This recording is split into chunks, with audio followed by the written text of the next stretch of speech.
Bath, in the west of England, is one of Britain's top tourist destinations. It's also home for businessman Robert Hicks. From grocer's assistant in Birmingham, he rose to pioneer Britain's first hypermarket in the early 70s. He then moved to the world of publishing, where his marketing skills were successfully employed and enabled him to start his own company. Now retired, he's busier than ever with many publishing projects, all of which feature a book that changed his life. This is the Royal Crescent here in Bath. It's a far cry from how I started off in life. We lived a lot of the time in the slums in the early years, and I saw my mother for the first time when I was 6. She disappeared 5 years later when I was 11, and then I didn't see her until I was 40. Dad was not a dad. He was cruel, and cruel to all, and especially to my sister Jean, where terrible things happened. Robert had a condition which no one had noticed. He'd been born with ankylosing. He was tongue-tied. The kind of tongue-tied that I had was 2 membranes were keeping the tongue to the bottom of the mouth, which meant I couldn't speak. Both sides of the mouth, the tongue was pulled down.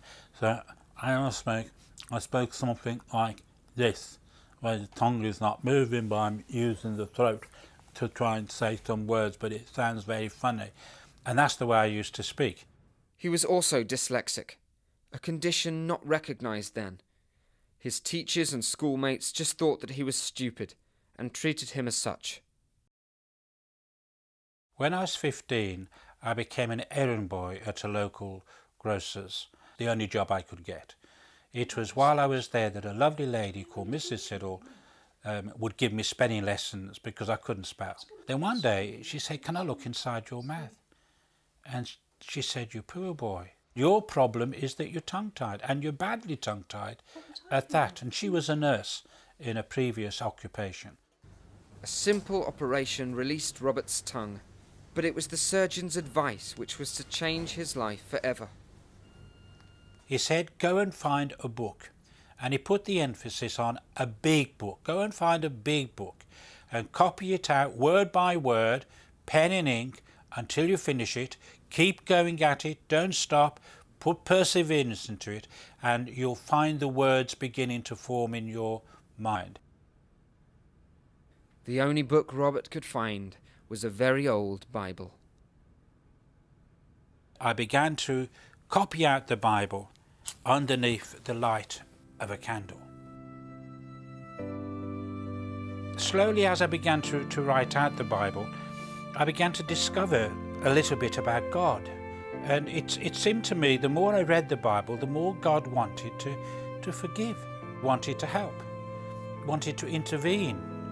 And when I came to the New Testament, I realized that this man Jesus was gigantic. He was the Son of God. He was the Son of Man. He was Messiah. He was the Saviour of the world. He was the light of the world.